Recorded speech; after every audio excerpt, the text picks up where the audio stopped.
Este fue el compromiso del presidente de Colombia, Juan Manuel Santos, cuando la Corte Constitucional le devolvió al Congreso la facultad de debatir e introducir modificaciones sin el aval del mandatario al acuerdo de paz. Sí, lo de la Corte, pues respetamos como siempre los fallos de la Corte, pero lo importante es que en ese fallo también se aceptó que no se puede aprobar ninguna ley que vaya en contra de los acuerdos. Pese a estas palabras, un mes después el Gobierno Nacional presenta una solicitud ante la misma Corte Constitucional para que anule el histórico fallo, argumentando que existió una violación al debido proceso. En primer lugar, porque el magistrado Bernal tomó una decisión habiéndose posesionado justamente el día anterior a esa decisión y no hubo tiempo de presentar una recusación. La otra razón por la que creemos existió una violación al debido proceso es porque se modificó el precedente jurisprudencial sin razón justificada. La respuesta jurídica del presidente coincide con la petición que en el mismo sentido también hicieron las FARC y que ha generado una verdadera tormenta política en el país. Me parece que es lo que se denomina en el lenguaje común una patada de ahogado, porque es sencillamente acudir a una figura que es completamente improcedente, como la nulidad en este caso. Es llevar el tema de la paz y de la política de paz a los escenarios judiciales. Y en mi opinión eso es un error. La paz no se construye a través de sentencias, se construye a través de consensos, de claridad y de ejecuciones. Hoy en el programa La Noche de NTN 24, el canal de las Américas, la explicación y el análisis de la nueva estrategia con la que el gobierno colombiano busca reversar la decisión de la Corte Constitucional que limitó el denominado Fast Track y que le devolvió al Congreso su facultad de presentar proposiciones sin el aval del presidente para modificar el acuerdo de paz. Comienza La Noche bajo la dirección de Claudia Gurisati.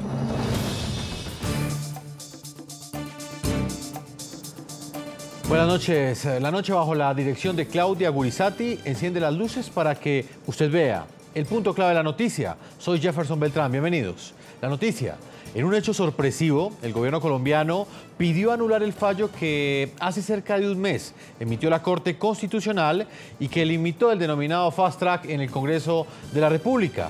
La noticia: la Agencia de Defensa Jurídica del Estado interpuso un recurso de nulidad ante la Corte Constitucional con el objetivo de tumbar la sentencia que hace un mes le devolvió al Poder Legislativo su facultad para realizar modificaciones a las reformas y a los proyectos de ley presentados por el Gobierno Nacional y que buscan implementar el acuerdo de paz. El punto clave de esta noticia: resulta incierto la forma como en este momento será la votación en la Corte Constitucional. Por ahora, la controversia está abierta en Colombia entre quienes aseguran que este es un nuevo conejo que el Gobierno Nacional quiere hacerle a la decisión del máximo Tribunal Constitucional y quienes, por el otro lado, aseguran que la solicitud de nulidad es legítima y que es necesaria para garantizar la implementación del acuerdo de paz.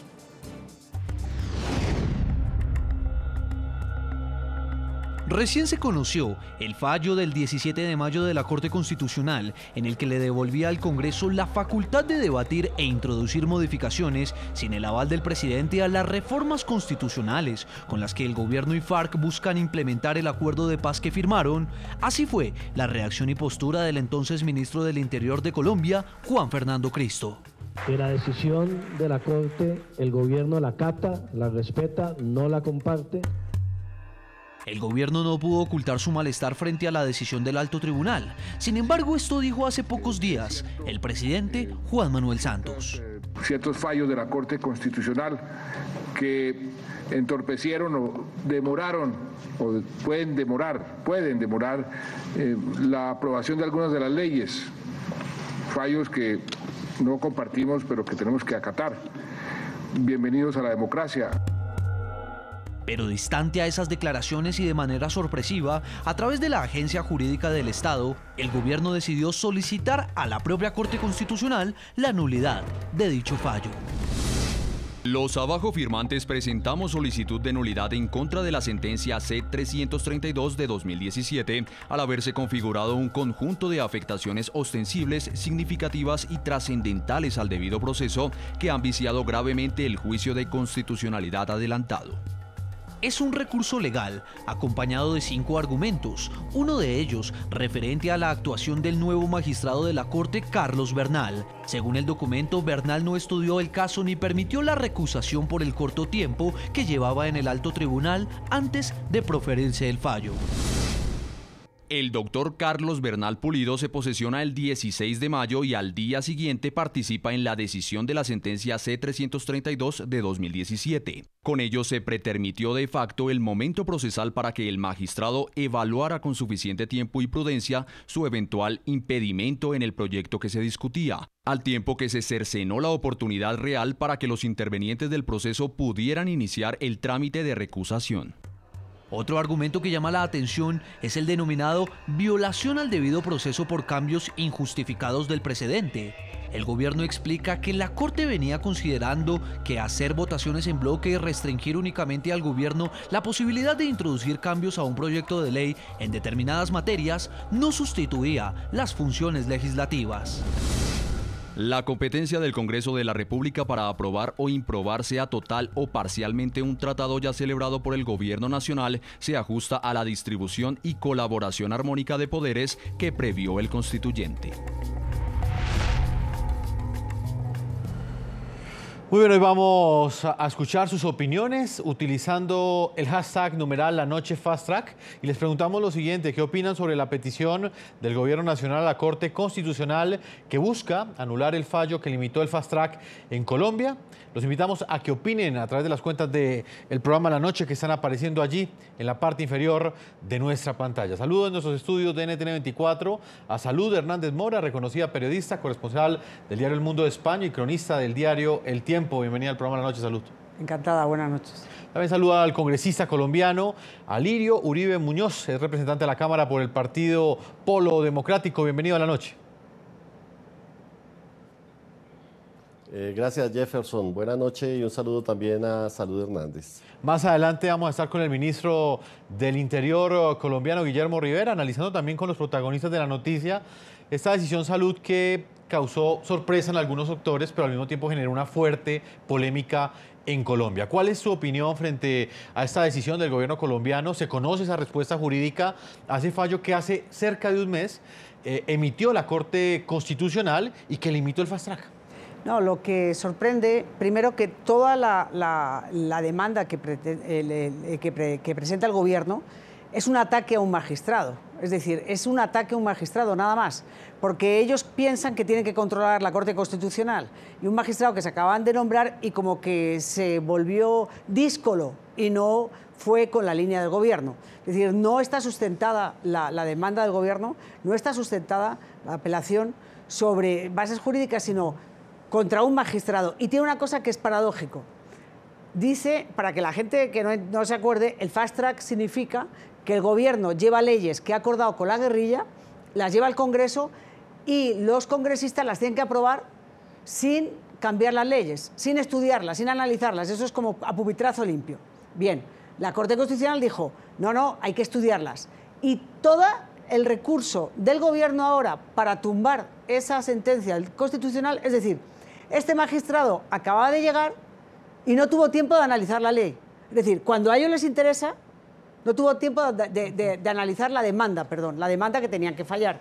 Entonces no tuvo tiempo. Entonces cuando al gobierno le interesa, eso hay que analizar bien las cosas. ¿Y cuánto puede tener una demanda? ¿50 páginas, algo así? Ahora, las leyes que ellos llevan acordadas con la guerrilla, para esas no hace falta que se estudien, no hace falta que se analicen. Lo que tienen que hacer los congresistas, que es otro poder distinto al Ejecutivo, es sencillamente, venga, sí, aprueben, aprobado, ponerle el sello, el dedo y la huella y se acabó. Entonces es contradictorio y, como digo, lo sorprendente es que es una apelación, sencillamente un ataque brutal contra un magistrado porque se sale de la línea del gobierno, que lo acaban de nombrar y se querían... Lo que plantea Salud es que si quizás el fallo de hace un mes no hubiese limitado ese fast track y el voto de ese magistrado hubiera sido favorable al gobierno, no estaríamos en este momento ante una petición de nulidad. No, si este magistrado pone la huella como los demás y dicen sí señor, lo que usted diga, El gobierno, que para eso me eligieron, pues para que, como la Corte Constitucional, pues para santificar todo lo que me presente el gobierno, no hubiera importado nada. Nadie se le hubiera ocurrido pensar si él lo había estudiado antes o no lo había estudiado con suficiente tiempo, si él lo había opinado A, B o C anteriormente. Porque ahora que hay una nueva magistrada que sí se ha pronunciado, que sí es del bolsillo del gobierno y que también es favorable a todas las tesis de las FARC, ahí ya verá cómo no hay ningún problema. ¿Usted qué opina, representante de la Cámara, Alirio Muñoz? Hoy el país quedó sorprendido con la respuesta jurídica del gobierno colombiano, prácticamente casi un mes después, a ese fallo de la Corte Constitucional que limitó ese fast track. En este momento el gobierno hace una solicitud de nulidad y prácticamente pide tumbar ese fallo. ¿Qué opinión tiene usted, congresista? Bueno, yo como abogado lo que puedo decir es que es normal que frente a una decisión de la Corte se pueda interponer un recurso extraordinario de nulidad para que la Sala Plena se vuelva a pronunciar.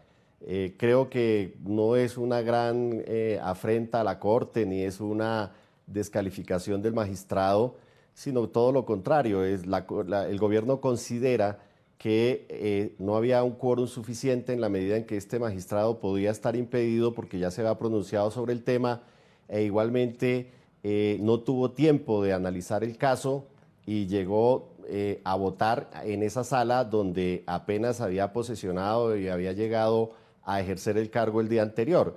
Pero de otro lado, no solamente se está alegando esa situación, sino se está alegando la congruencia. Es normal en el Congreso que, por ejemplo, la ley de presupuesto, el plan de desarrollo, ciertas normas especiales, la iniciativa es exclusiva del gobierno y las normas se pueden cambiar solamente si el gobierno avala las proposiciones que presentamos los congresistas. Es decir, que hay antecedentes jurídicos de que eso sí es posible. Pero yo quiero llamarle la atención al país en lo siguiente, o sea, el fast track era precisamente un procedimiento rápido para implementar los acuerdos de paz. Y fue el propio Congreso el que aprobó en la reforma constitucional el limitarse para acelerar el trámite de los proyectos. Y ese aceleramiento de los trámites de los proyectos no significa que los congresistas no lo debatamos, sino que lo hacemos en un tiempo más breve. Yo le informo al país que los congresistas, por ejemplo, en el acto legislativo de la JEP, lograron que el gobierno aceptara 96 proposiciones. Es decir, incluso los congresistas tenían más capacidad de negociación porque las bancadas se retiraban de manera plena si el gobierno no avalaba alguna proposición de los congresistas, y eso llevó a que se introdujeran 96 proposiciones a la JEP. Pero llamo la atención también, después del fallo de la Corte Constitucional, a la semana siguiente en Cámara aprobamos una reforma constitucional, 109 votos a 13, donde aprobábamos modificaciones a las regalías para financiar los acuerdos de paz. Es decir, el Congreso ha seguido votando el fast track, votó la provisión constitucional, que es otra reforma constitucional del paramilitarismo, de lo que llaman los sucesores del paramilitarismo. Es decir, que yo creo que también se hace un escándalo muy grande. Para mí lo importante es que las bancadas mayoritarias en el Congreso seguimos comprometidas en las comisiones de paz. Estamos todos los congresistas de todos los partidos, salvo el Centro Democrático, y allí incluso hablamos de que cuando estemos votando normas de fast track, a pesar del fallo de la Corte Constitucional, podemos hacer proposiciones para que se vote en bloque y podemos votar en bloque también las proposiciones que vayan en contravía de los textos de los acuerdos. Entonces, yo creo que hay que dejar que la Corte se pronuncie y que es legítimo, insisto, es legal, es pero ¿usted cree que, por ejemplo, pedir la nulidad de un fallo de la Corte? ¿Usted cree, por ejemplo, y brevemente le pido esa respuesta, ¿usted cree que si el fallo de la Corte Constitucional de hace un mes hubiese sido quizás como lo esperaba el gobierno, es decir, que no hubiese limitado ese fast track, ¿usted cree que realmente al ministro del Interior, a la Agencia de Defensa Jurídica del Estado, le importaría en este momento declarar la nulidad de un Estado? Porque lo que queda entre líneas es el mensaje que cuando el fallo no favorece los intereses del gobierno, en ese momento es cuando se busca la forma de tumbar un fallo que en cualquier democracia debería ser respetado. Bueno, mira, no, yo quiero aclarar que el gobierno no está desconociendo la sentencia. El gobierno está diciendo, tengo consideraciones de debido proceso, tengo consideraciones de congruencia de la jurisprudencia constitucional y por lo tanto está invitando a la Corte a que revise el fallo. Pero el fallo está vigente y lo vamos a seguir aplicando. E insisto, nosotros en el Congreso estamos hoy votando normas de fast track conforme al fallo de la Corte Constitucional. Si mañana la propia Corte Constitucional, porque el recurso es ante la Sala Plena, y es la Sala Plena de la Corte Constitucional la que va a decir si reconsidera o no la posición. Si no la reconsidera, igual los congresistas vamos a seguir cumpliendo con el deber de implementar los acuerdos. Obviamente, lo que pasa es que el hecho de que todos los congresistas tengamos la capacidad de hacer proposiciones sobre cada uno de los artículos de cada una de las reformas constitucionales o legales. En este momento en el Congreso hay cuatro reformas constitucionales, hay 3 reformas legales y se esperan unas 12 más el 20 de julio. Entonces eso haría más engorroso el trámite. Pero yo le garantizo a los colombianos que el Congreso ha tomado la decisión de seguir aprobando estas normas porque consideramos que es de vital importancia para el país la implementación jurídica de los acuerdos. Salude, ¿qué opinas de ese punto en particular? ¿Queda, digamos, en evidencia que el gobierno lo que le interesa es tumbar este fallo o realmente es una posibilidad jurídica que explota la agencia jurídica del Estado, quizás para limitar o por lo menos modular lo que diga la Corte Constitucional? No, pues es evidente que es legítimo presentar un recurso sobre un fallo. Eso hace parte del Estado. Pues eso es parte de todas las legislaciones. Sí. Eso es legítimo. Lo que sorprende a mí más allá de, además, ¿para qué? Si dice el congresista que no había ningún problema, pues no entiendo con menor razón para presentar un fallo. Si todo iba marchando fenomenal, pues ¿para qué presentar un recurso? ¿Para qué presentar un recurso al fallo si estaban funcionando las cosas como dice que estaban funcionando? Lo que a mí me parece lo peor es cuando uno analiza lo que ha presentado, los argumentos del recurso, es lo que es preocupante, porque son unos argumentos donde atacan de manera, yo creo que incluso irrespetuosa, a un magistrado sencillamente porque el magistrado se sale de la línea del gobierno. Porque es que todo lo sustentan sobre un magistrado y poco menos que dicen que no tiene ninguna legitimidad, que no ha tenido tiempo de estudiarlo, que además ya se había pronunciado anteriormente. Todo es contra ese magistrado, no es contra nada más. No es contra nada más. Entonces, a mí sí me parece que es como enviar una señal al país y a las Cortes de que cuando no nos gusta a alguien, vamos a ir a por él. Vamos a ir a por él. Y en cambio, si ustedes se portan bien, pues nosotros nos vamos a quedar al margen. Me parece que además han intentado desprestigiarlo de todas las maneras posibles, no solamente con este recurso, sino en los medios de comunicación, en las redes sociales. Entonces a mí me parece que eso es grave, porque finalmente lo que uno espera de la Corte Constitucional, que casi nunca es objetiva, lo que uno espera es que se limiten a legislar en derecho, nada más. No se les pide más que legislen en el derecho, cosa que en la Corte Constitucional, desgraciadamente, está demasiado politizada. Demasiado, y por eso ha perdido muchísima credibilidad en Colombia. Y con recursos como el presentado por el gobierno en este momento, yo creo que va a perder más credibilidad de cara al futuro. Porque ya ¿qué es lo que estamos esperando todos? Pues que los magistrados digan, no, pues aquí hay que estar alineados con el gobierno porque si no a uno lo persiguen y lo desprestigian. Eso es lo que me parece malo de todo este asunto.